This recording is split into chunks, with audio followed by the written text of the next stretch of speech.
왜 사람들은 나르시시스트와의 관계에서 어떤 분명한 사실들을 보지 못할까요?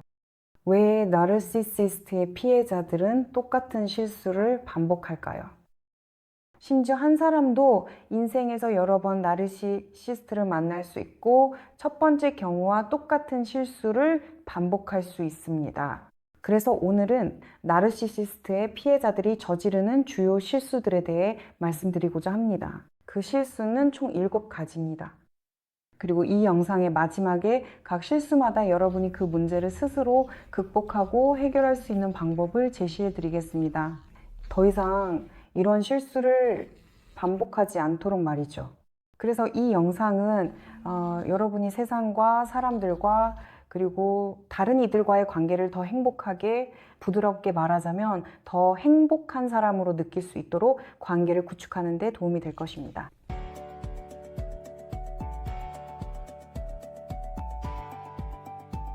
심리학자 율리아 라투넨코와 함께합니다. 그리고 저는 벌써 18년째 사람들이 자신의 삶에 더 만족하고 건강한 성인 관계를 구축할 수 있도록 돕고 있습니다. 또한 저는 여러분이 자신의 어린 시절 트라우마를 극복하도록 돕고 심신의학 정신과 신체의 상호작용 분야에서도 일하고 있습니다. 이 영상에 좋아요를 눌러주시고 댓글도 남겨주세요. 최소한 이모티콘이라도 남겨주시면 좋겠습니다. 이렇게 해주시면 제 채널에 큰 도움이 됩니다. 여러분이 이 영상을 마음에 들어 하셨다면 제 채널과 이 영상에 대한 여러분의 응원을 기대하겠습니다. 그럼 시간을 지체하지 않고 본격적으로 시작해 보겠습니다. 자, 첫 번째 실수는 바로 참는 것입니다. 나르시시스트의 희생자는 항상 참고 또 참으며 자신의 몸과 정신의 긴장을 쌓아갑니다. 이것은 나르시시스트에게 당신에게는 뭐든지 해도 된다는 신호를 줍니다. 즉, 당신이 참는다면 그 자체로 나르시시스트의 나쁜 행동을 지지하는 셈이 됩니다. 당신을 향한 나르시시스트의 행동을 말이죠. 저는 나르시시스트의 희생자들에게 오랫동안 몇 년씩이나 참지 말라고 제안합니다. 무언가 일이 생기면 바로 말하세요. 하지만 영상 마지막에 어떻게 올바르게 말해야 하는지 알려드릴게요. 왜냐하면 우리 모두 알다시피 나르시시스트는 아무리 말해도 마치 벽에 대고 완두콩을 던지는 것과 같으니까요. 그리고 여러분은 그의 공감이나 감정에 호소하려고 할 수 있지만 그는 그런 것들을 전혀 느끼지 못합니다. 그는 자기 자신에게만 집착하고 매우 자기 중심적으로 자신의 삶과 주변을 모두 자신만의 변덕을 충족시키도록 만듭니다. 그래서 다가가기가 어렵고 결국 희생자는 참는 쪽을 선택하게 됩니다. 하지만 이것은 매우 큰 실수입니다. 참지 마시고 말하세요. 하지만 곧 제가 나르시스트에게 정확히 무엇을 말해야 하는지 알려드릴게요. 희생자가 나르시스트와의 관계에서 저지르는 두 번째 실수는 바로 변명입니다. 나르시시스트가 여러분을 자신의 시나리오에 끌어들이기 시작합니다. 항상 그렇듯이 그에게는 아주 갑작스럽게 무언가가 마음에 들지 않으면 갈등을 만들기 시작하고 감정의 그네를 흔들기 시작합니다. 그리고 어느새 여러분은 이미 함정에 빠져 있습니다. 여러분은 이미 그의 덫에 걸려든 셈입니다. 그리고 여러분은 이 갈등에 휘말리기 시작하고 변명하게 되지만 그는 바로 그것을 노리고 있는 것입니다. 그는 여러분이 하지도 않은 일에 대해서도 여러분을 비난합니다. 이런 일은 아주 자주 일어나는데 나르시시스트가 자신의 희생자를 실제로 하지도 않은 배신으로 비난할 때 그렇습니다. 예를 들어 그냥 옆을 한번 쳐다봤을 뿐인데 벌써 배신했다고 몰아붙입니다. 그리고 그는 이렇게 꾸며냅니다. 이 너 어디 있었어? 이 너 혹시 누구랑 어울리고 있었던 거 아니야? 그에게는 아무런 근거가 필요 없습니다. 그는 그냥 이유를 억지로 만들어냅니다. 그리고 희생자는 변명하기 시작합니다. 이렇게 해서 희생자는 나르시시스트에게 신호를 보내게 됩니다. 오, 이게 통하네. 그녀가 변명하잖아. 그리고 그는 실제로 자신이 말하는 모든 것을 믿습니다. 그는 당신이 정말 나쁘고 배신했다고 믿는 거죠. 하지만 여기서는 그가 왜 그렇게 믿는지에 대한 이유를 깊이 다루지는 않겠습니다. 그에게는 어머니에 대한 불만이 아주 많이 쌓여 있는데 당신을 그저 쓰레기, 그러니까 그 모든 걸 토해내는 쓰레기 봉투처럼 이용하는 것뿐입니다.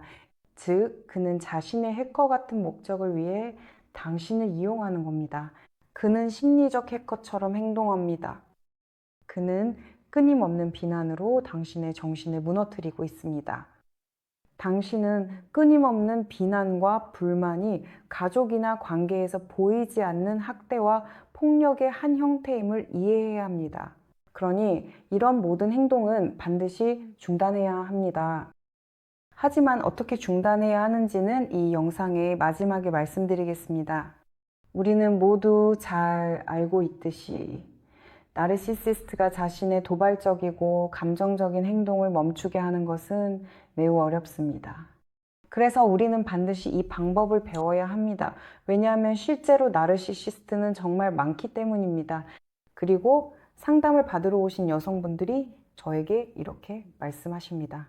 왜 하필 저인가요? 왜 제가 그런 사람을 제 인생에 끌어들였을까요? 그리고 그들 모두가 나르시시스트라고 하는데 그 이유는 그들의 행동이 나르시시스트 성격 장애를 가진 사람의 행동 패턴과 정확히 일치하기 때문입니다. 그래서 나르시스트의 희생자는 자신이 나쁜 사람이라고 생각하지만 그런 사람들이 정말 많습니다. 그리고 나르시시스트와 관계를 맺게 될 위험군은 감정적으로 매우 의존적이고 매우 공존 의존적인 여성들입니다. 여기서 남성분들께는 기분 나쁘게 들리지 않으셨으면 합니다. 만약 제 말을 듣고 계시다면 나르시시스트는 여성도 될 수 있어요. 그러니 그냥 반대로 들어주시면 됩니다. 그렇죠? 제가 단지 여성 청중에게 말하고 있을 뿐이니 기분 상하지 않으셨으면 합니다. 제가 나르시시스트를 남성이라고 부를 때 여러분이 저에게 나쁜 말을 쓴다는 걸 알고 있습니다. 아니에요, 아니에요. 여성 나르시시스트도 있습니다. 자, 계속해서 진행하겠습니다. 그리고 아직 제 채널을 구독하지 않으신 분들은 구독과 좋아요, 댓글로 응원해 주시길 부탁드립니다. 자, 계속해서 진행하겠습니다. 다음으로 나르시시스트의 희생자들이 저지르는 또 다른 실수는 논리, 근거, 그리고 사실에 의존하는 것입니다. 여러분이 나르시시스트와 논쟁을 시작하고 자신의 관점을 그에게 설득하려고 하며 봐, 이런 사실들이 있었잖아. 그렇지? 라고 말하려고 할 때 네가 상황을 그렇게 왜곡하는 건 논리적이지 않잖아. 그렇지? 하지만 나르시시스트는 듣지 않아요. 그 사람만의 왜곡된 논리가 있기 때문이죠. 그리고 항상 논쟁할 때마다 그는 사실을 뒤집고 어떤 실제적인 근거도 보류하지 않아요. 그렇죠? 그에게는 자신만의 일그러진 논리가 있는 거예요. 이건 마치 아시다시피 지금 러시아인들처럼 그건 정말 병든 사회이고 나르시시스트적 장애의 왜곡된 논리를 가지고 있어요.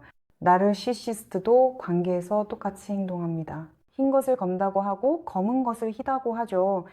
즉, 그들에게는 세상이 완전히 뒤집혀 있는 거예요. 그래서 그들에게 무언가를 증명하는 건 그냥 불가능해요. 에너지를 낭비하지 마시고 시간을 허비하지 마세요. 왜냐하면 나르시시스트는 여러분을 혼란스럽게 만들 거니까요. 만약 여러분이 그를 사실로 몰아붙이면 그는 대화를 다른 방향으로 돌리거나 한 주제에서 다른 주제로 계속 넘어가면서 이야기를 피할 거예요.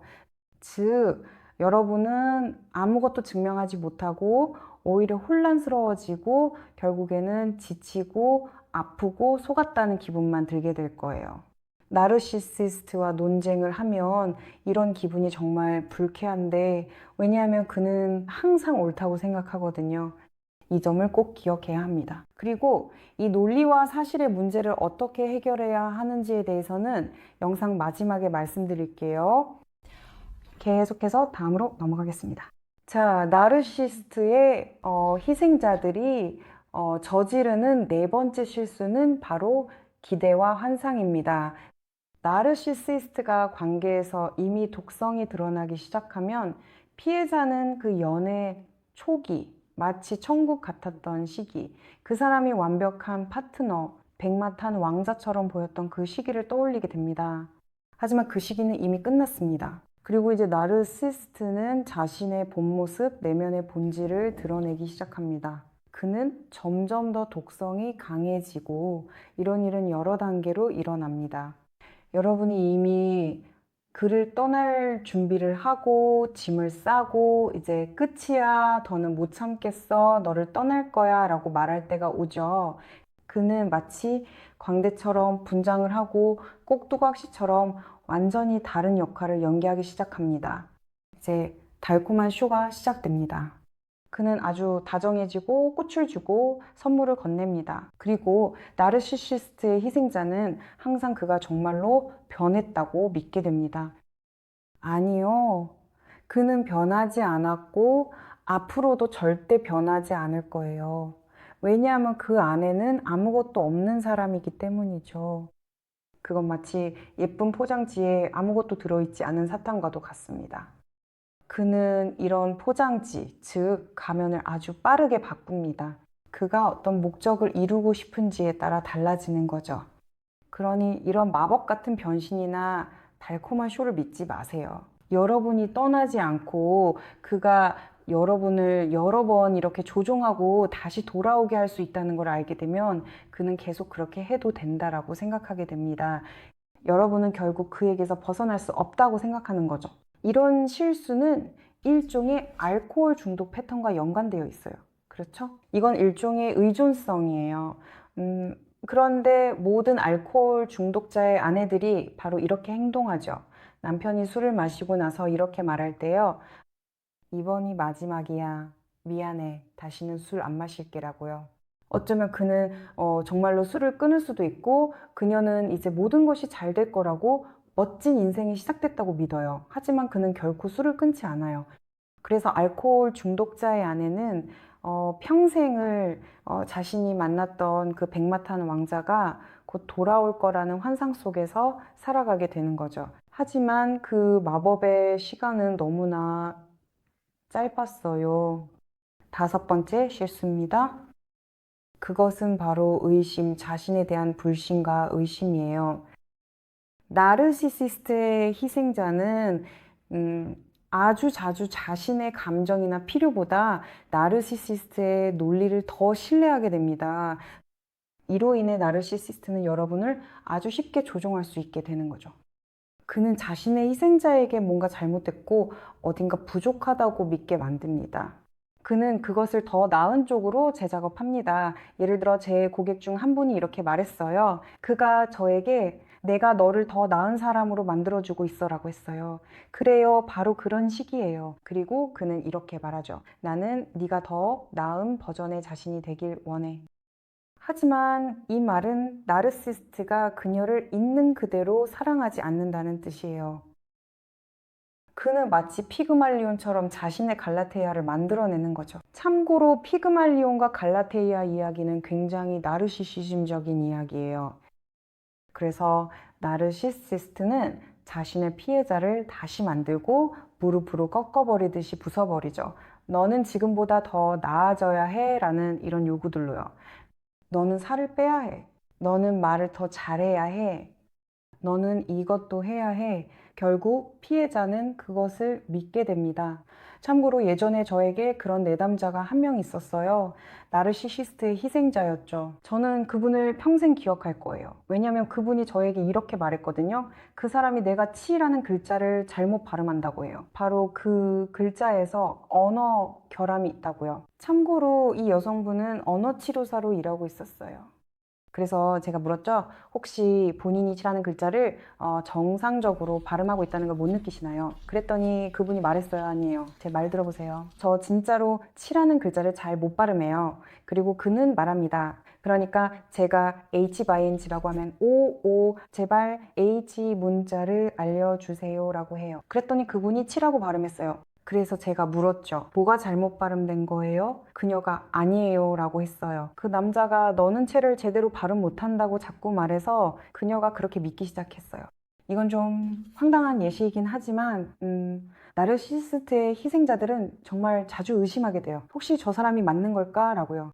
혹시 내가 뭔가 잘못된 사람인 걸까? 아니면 내가 사실 나르시스트인 걸까? 그래요. 이런 생각까지 하게 돼요. 여섯 번째 실수입니다. 나르시시스트의 희생자는 아주 자주 나르시시스트를 만나기 전까지 가지고 있던 모든 인간관계를 끊는데 동의하게 됩니다. 즉, 이걸 좀 무서운 말로 차단이라고 부를 수 있겠죠. 그리고 나르시시스트는 피해자의 가족을 험담합니다. 그는 그녀에게 이렇게 말하죠. 그 사람들은 나쁘고 너와 어울릴 자격이 없어. 또한 그녀의 친구들, 그녀가 가지고 있던 주변 사람들에 대해서도 똑같이 말합니다. 그는 이렇게 말합니다. 너는 더 나아. 너는 이런 더럽고 수준 낮은 사람들과 어울릴 필요가 없어.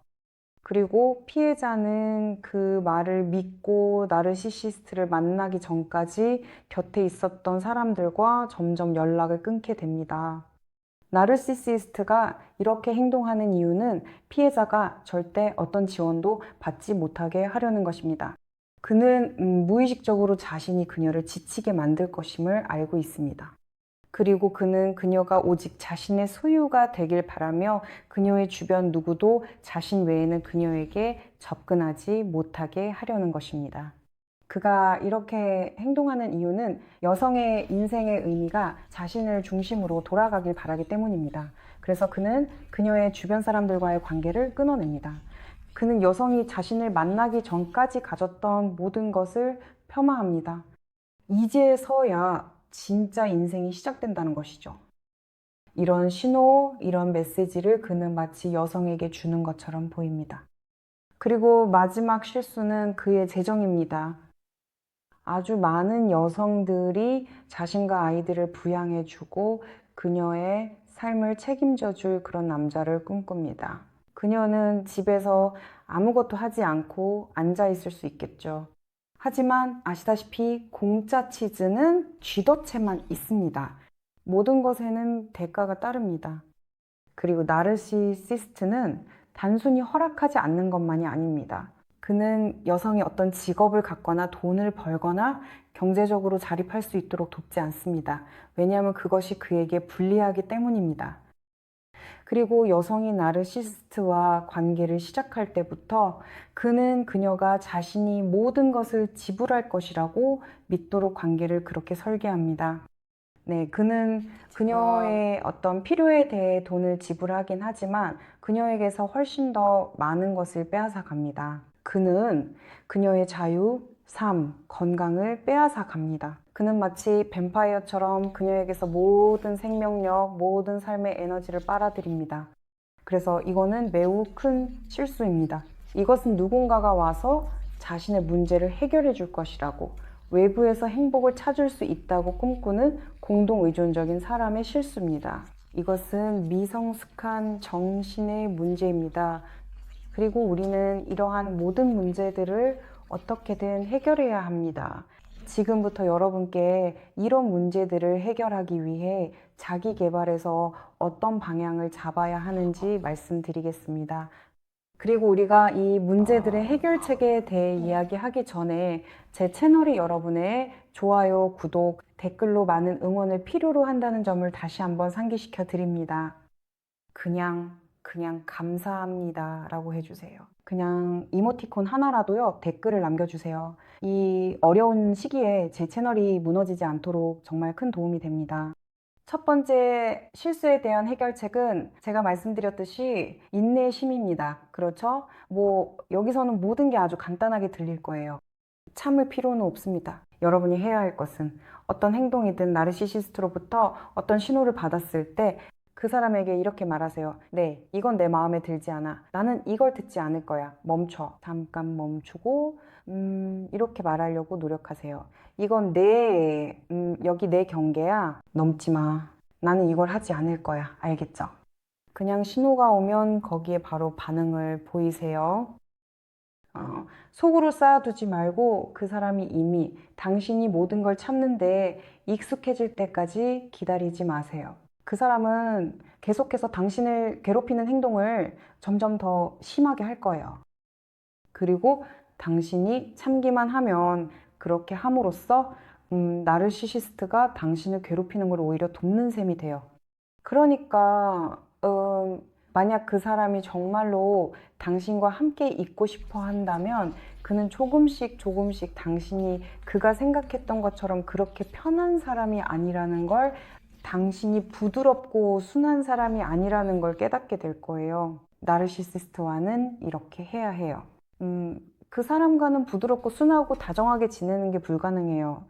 물론 가끔은 그렇게 될 수도 있지만 당신은 나르시시스트와의 관계에서 이런 방식을 선택했기 때문에 항상 방어 태세를 유지하고 참지 않아야 해요. 그리고 두 번째, 실수와 그에 대한 해결책이에요.